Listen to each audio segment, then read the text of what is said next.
try to be brief. My subject, I forgot to tell him what it was. That it is public opinion in Israel and the implementation of Israeli law in Judea and Samaria. I studied Sovietology in the United States. That's what I have a degree in. In the United States, in the 50s and 60s, invested hundreds of millions of dollars to understand the Soviet Union, its culture, its policies, its education, and so on, in order to understand what they're doing. And it shaped its policy based on that understanding, and it succeeded. What was I amazed to find out when I came to Israel? That it doesn't work that way here. There are among us experts, Middle Eastern experts who understand Palestinians, who know them, who know their ideology. It has no impact whatsoever on Israeli policy. Every time somebody gets up and suggests policy to the Israeli public based on some kind of imaginary picture that has no basis in reality of the Palestinians, and based on that, the policy is determined. Oslo is, of course, an excellent example. President Barak in Camp David, the disengagement, the Annapolis talks, all of these were cases in which the government, the prime minister, the media, the people didn't understand what they were dealing with. One of the most important aspects in Israeli policy, one of the most important factors, is Israeli public opinion. Israeli public opinion determines the boundaries of the possible in policy towards Judea and Samaria. The public doesn't determine what policy it is, but it decides what works and what doesn't, what will be accepted and what won't. A public policy proposal that coincides with the feeling of the public will succeed, and one that doesn't will fail. Public opinion is a factor that is difficult to contend with. It is based more on intuitions rather than logic. Often it expresses a reasonable but not necessarily consistent priority, and it changes gradually as a result of extraordinary circumstances or events. Why have we gathered here tonight and other evenings to talk about the annexation of Judea and Samaria now, and I emphasize the word now? This is a subject we've been talking about for many years, but now we feel that there is an opportunity. First of all, the negotiations process related to Oslo has collapsed. We all see it. We see it. The Palestinians see it. The Europeans, the Americans, they don't want to admit it, but it's a fact. But the most dramatic change in public opinion compared to 2005 is that there is a dramatic change in Israeli public opinion. Today, we can see that the Israeli public is willing to accept things that it wasn't willing to accept 5 or 6 years ago. And this means that it is possible to change policy in the near future. This change occurred day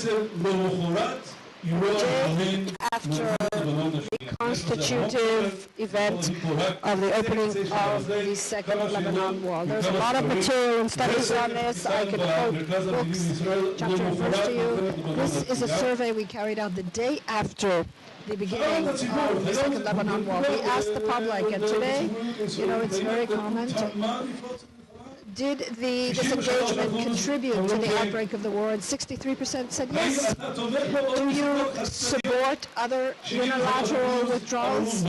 73% said no.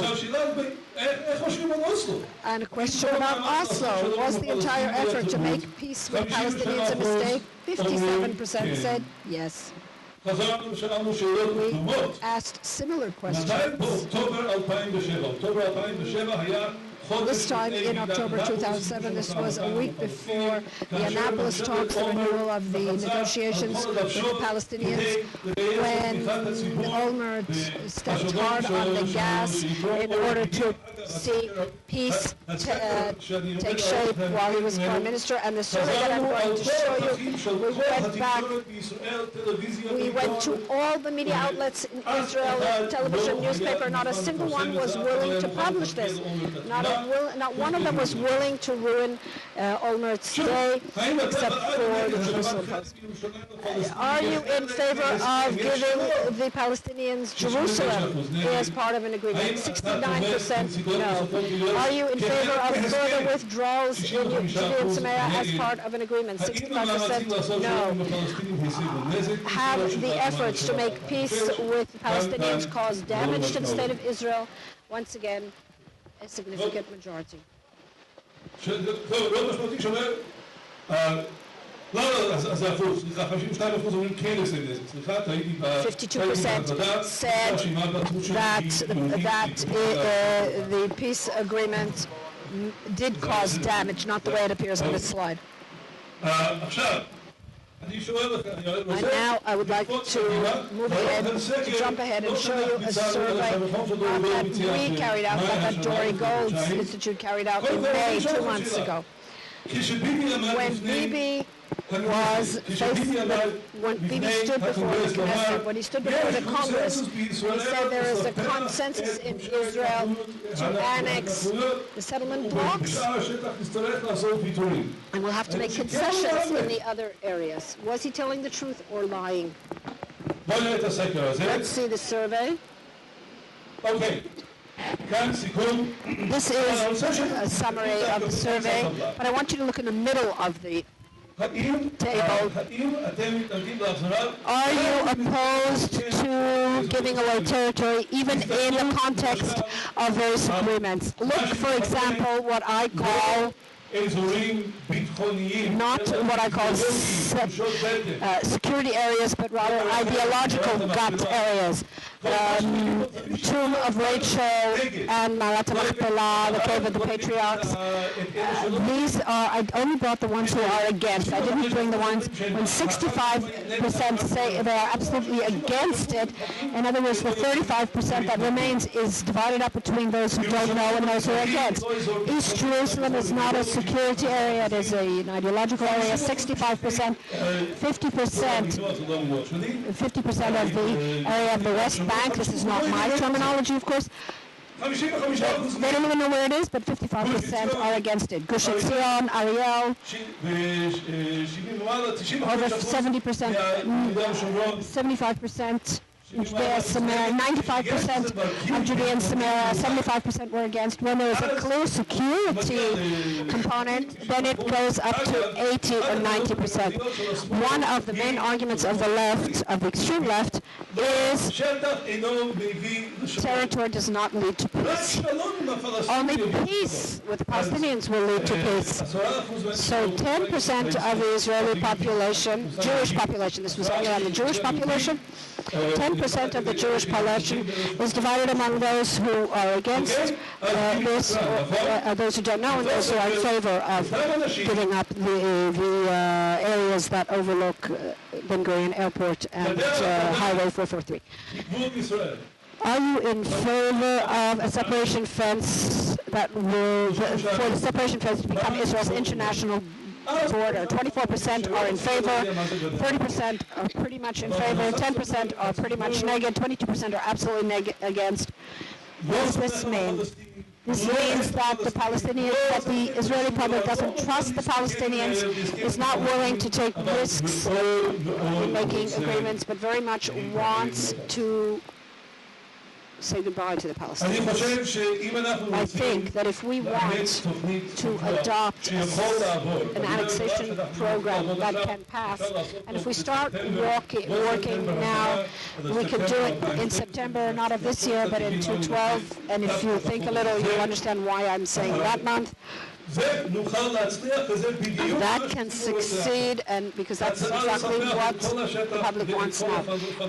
A proposal to annexation to annex all the area will never pass. It has no chance of passing. Would like to ask you, Nadia, for another minute, if I may. So what about the areas that will not be annexed? One of the implications of entering into this process is that no one expects me to come with a solution. So what is the alternative? Does Paris have an alternative? He thinks he does. 80% of the Israeli public thinks he doesn't know what he's talking about. The public isn't asking us for a solution. We can come and say, let's do whatever we can to have a modus vivendi. We don't know how long it will take. We'll take what's ours, where they are, we'll live, and we won't take it right now. In my opinion, I would like to annex Judea and Samaria, not because I think that it is a security need.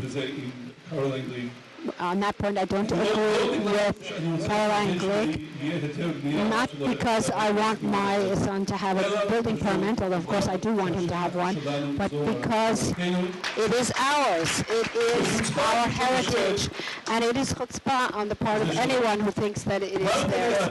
What about the future after this stage of annexation? After saying that I won't accept a Palestinian state here, this is the bottom line of both the surveys of the Israel Policy Institute, the 2016